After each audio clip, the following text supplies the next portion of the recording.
Quincy, during your time in the league, you've already mentioned a lot of players, but I want to know personally, like, who influenced you the most during your time in the NBA? A name that y'all might not even know, man, and it will probably be very surprising, but Aaron Gray. Big Aaron Gray, big 7-foot white dude, man. Australia? Nah, he actually just texted me this morning, today. I remember. Crazy. I'm sorry. He played at Pittsburgh? Yes. Yeah. At Pitt. Okay. He got drafted like Chicago or New Orleans or something. He was my vet in Toronto, man. When I got there, what's up, big fella? I'm talking about he's a 7-foot, 300 grizzly bear, big white dude. Yeah, what's up, big fella? Like, that was welcoming. He was my first person to like welcome me to the league and like, like, what's up, man? Like, looking forward to playing with you. Da da da. As a rookie, he was like 6-7 years in at that time. He was a vet.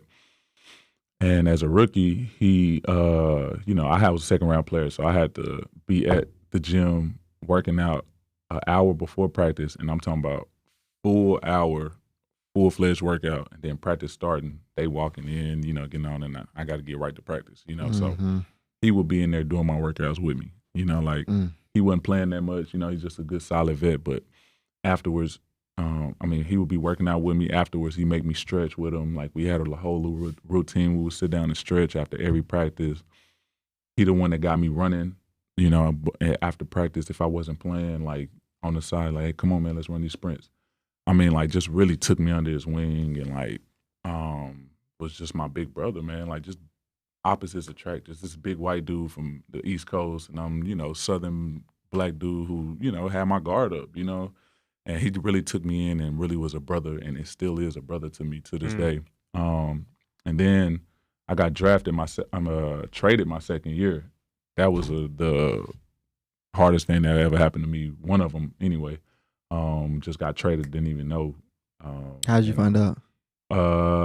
Started to find out on Twitter. Really, Jesus. Yeah. When Twitter was a little thing. Yeah, little thing. Yeah. I'm gonna tell y'all that story after this. Remind me because it's crazy. But yeah, so we got traded to SAC, and he was in that trade too. So he was there with me handling that. Like, I was single. Like I said, I was single that my second year, so I ain't had no family. Like, he just really took me in, and we've been brothers ever since. The trade story, man. We were at a shoot around that day. We're in L.A. About to play the Lakers. My son lives in L.A., so he's coming to the game. I got family in L.A., so they were coming. Coach tell me at shoot around, you think you can guard Carlos Boozer?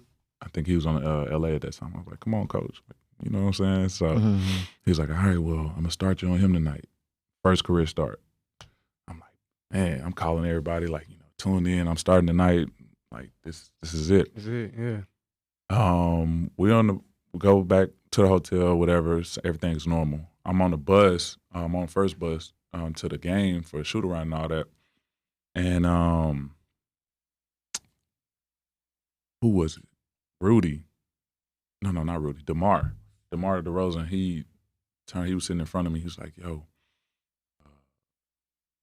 you heard about the trade rumors or whatever? I was like, no, who in it? He's like, I don't know, man. I think Rudy, and I don't know who else. And he was like, you notice he ain't on the first bus today. And I was like, dang, I didn't even notice. Like, I was like, dang, that's crazy. So I'm like, okay, cool. So we going. He's like, it's probably just gonna be throw-ins, whatever. Like, you ain't got nothing to worry about. Cool.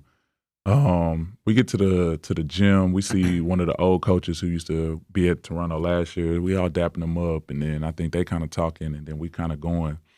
And as I'm walking to the locker room, as soon as I get to the door, Steve Novak in there, Amir Johnson in there, and they're like talking like, yo, somebody just got traded. And I was like, what? He was like, Rudy just got traded. I was like, damn. And they was like, okay, who else? Because we all on Twitter, man. This is before Twitter was big. This, 2013. Yeah. And he was like, it's Rudy, Aaron Gray, and Quincy. I'm like, Quincy, like, what the you know what I'm saying? Supposed to be starting. Yeah, I'm ready. Yeah. We fresh off the bus just walking into the locker room. Yeah, I'm like, man, what's going on? So I call my agent, you know what I'm saying? They not answering. So I'm text like, yo, what's going on, So they call me back, yo, I don't know what's going on. Masai Ujiri, shout out to him. He's not answering his phone. Da da da. That was his second year. That was his first year. That's when he first got to Toronto. Yeah. So he had to clean house. Once I got older, I got it. But I found out that way. We had like a whole film crew following us around for like it's called Open Gym. I think it's on YouTube that the Raptors do.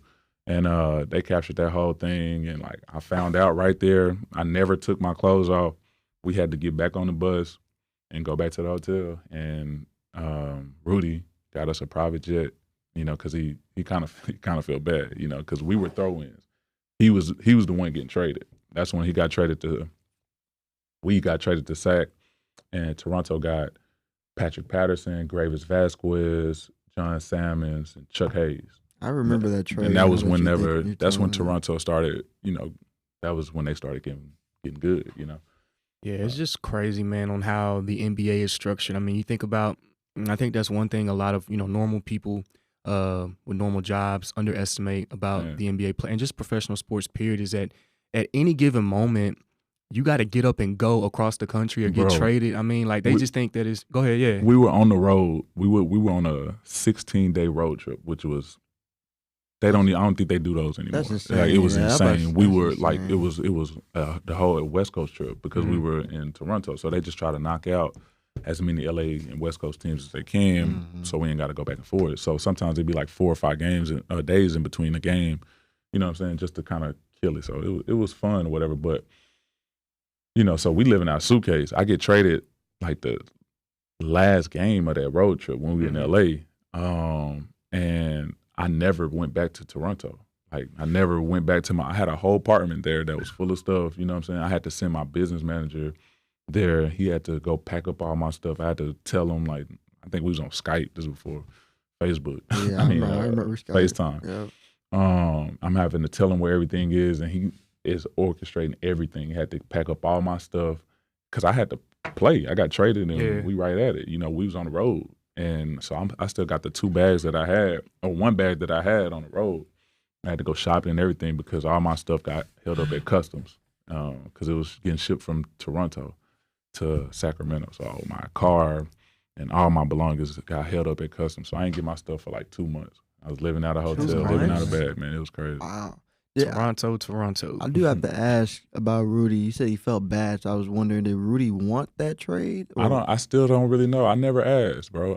I really don't know if he wanted the trade or because he had just got traded to Toronto my rookie year, halfway through. They made Brian Colangelo was the GM who drafted me. He was the one in Philly who was doing the burner tweets. Yeah, I know you're talking about. I know what you're talking about. Yeah, I remember that.